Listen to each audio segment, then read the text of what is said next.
Hello everyone, it is me again, it's HorrorFan34, and welcome back to another video, and I guess welcome to another random movie review that I'm just going to be doing out of the blue for a random horror film, actually. In particular, it's going to be a horror film.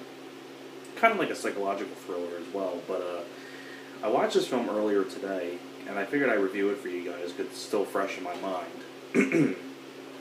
But I feel like this film deserves a lot more attention. It's a criminally underrated horror psychological thriller from the 90s. It's from 1992, actually, to be specific. Pretty underrated killer kid movie. Kind of like in the vein of like The Good Son with Macaulay Culkin in a way, which I think was before this, actually, or no, it might have been after this. In a way, I can't remember when I think The Good Son might have been 94, maybe, if I'm not mistaken. But so this is before The Good Son. But you can tell by the title that review is going to be on this film, Mikey. Now this DVD. Before I get onto it, this DVD is actually a DVD-R. I got it at Monster Mania about a year ago because this DVD goes for a ton of money. It's almost like $200. So the best way you can find this is on the DVD-R, like VHS copy DVDs at like a convention or something like that. So that's like the best way you can get this.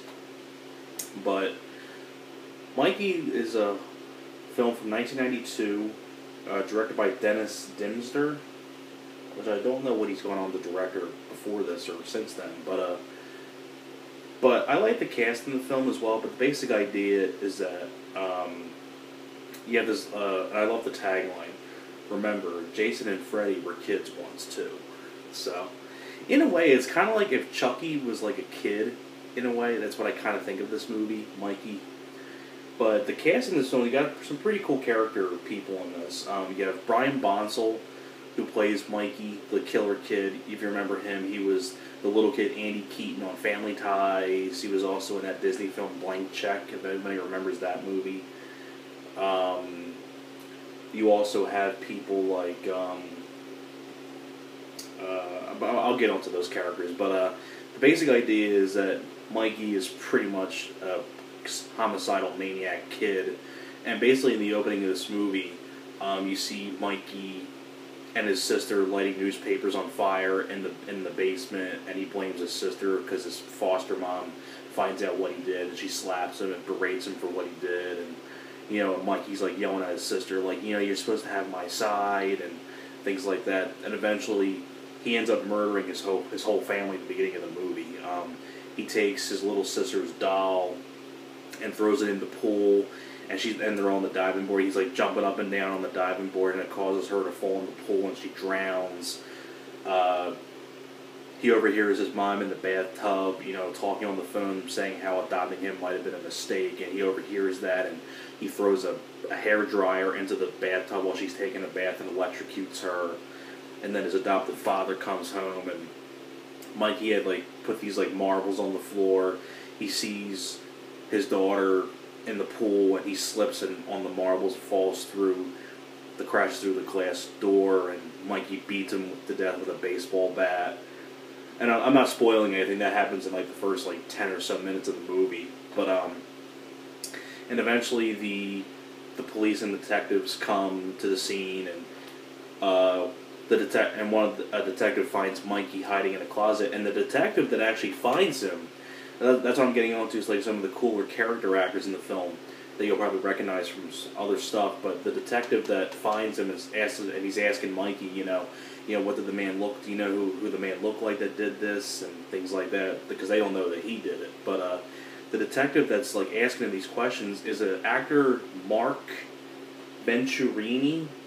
I don't know if I'm saying that right or not, but if you remember Friday the 13th Part 5, he was Vic in Friday the 13th Part 5, who's the one who put the axe into Joey when Joey says, you know, I think you're way out of line, and then he puts the axe into the back of Joey. That's Mark Venturini, who's the detective. He was also Suicide in Return of the Living Dead, so it was pretty cool to see him as a detective. Sadly, he's no longer with us anymore, but the basic idea is that Mikey gets adopted by a new family and things like that, and then things, start getting worse and worse as time goes on. And the family that adopts him, you have the mom and dad. The mom is Mimi Craven, of course, the former wife of Wes Craven. Of course, she was the nurse in the original Nightmare on Elm Street, among many other movies. And the dad, the adoptive father, is a guy named John Diehl. If you remember, he's a guy who's popped up in a lot of movies. He's had small roles in he had a small role in National Lampoon's Vacation where he says to Chevy Chase, you must have got manure for your brains, and then Chevy Chase says, well, we're out of town. He was one of the mechanic guys. He also had a big role in Stripes. He was the one that says, that's why my guys call me the Cruiser. I like fast cars and fast women, and that's why the guys call me the Cruiser. Pretty cool to see him in this. And some of the other cast members, you have Josie Bissett as his new neighbor, who went on to be on Melrose Place, and she has a younger brother played by Whitford. I can't remember his name, but she has a younger brother named Ben, who was Alice's dream child in Elm Street 5. School's Out, Krueger. That's her little brother in the film, who becomes friends with Mikey. And Mikey ends up going to a new school, and his teacher is Ashley Laurence, who is Kirsty in the Hellraiser films. And the principal is Lyman Ward, who was Ferris's dad in Ferris Bueller's Day Off. So you have a pretty recognizable cast of people in here, but it's a pretty underrated killer kid film. I mean, the whole beginning where Mikey kills his whole family, it's pretty gruesome what he does, He drowns his little sister in the pool, he electrocutes his mother in the bathtub, he beats his father to death with a baseball bat. And on top of that, I mean, I'm not going to spoil, what happens, but eventually, over time, things become worse and worse, and Ashley Laurence is, realizing this, he's harming himself by poking himself with a thumbtack and drawing these weird graphic pictures of a person's head getting cut off and things like that. So Mikey at first acts all sweet and innocent and things like that, but as time goes on, he eventually does show his true colors and things like that. But I think this is just a pretty underrated killer kid film, and the cast does a wonderful job. I mean, Brian Bonsall as Mikey is fantastic. Plays a cold-blooded kid. I think he plays it really well.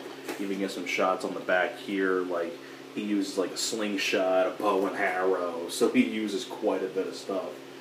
But I think the parents do a fine job as well. Mimi Craven and John Diehl. Josie Bissett, it was cool to see her, who went on to be on Melrose Place. It was cool to see other people in here too, Ashley Laurence, Lyman Ward, even the guy from Friday the 13th Part 5, it was cool to see him in a small role. The Dream Child kid from Elm Street 5, it was cool to see him as one of the neighbors of the family. So it's one of those films I can't really give too much away. It's a slow build up until the finale happens, and this big finale happens. It's a pretty cool finale. I'm not going to ruin, because I'm not going to ruin what happens in the finale and things like that. But another really creepy scene in this with Mikey is when Mikey basically has a crush on his neighbor, the Josie Bissett character. She was a teenager, and she has a boyfriend, and Mikey, this is how evil Mikey really is. There's a point where he kills her cat, and he makes it look like her boyfriend did it to try to get her to turn on him, so that way Mikey can have her all to himself.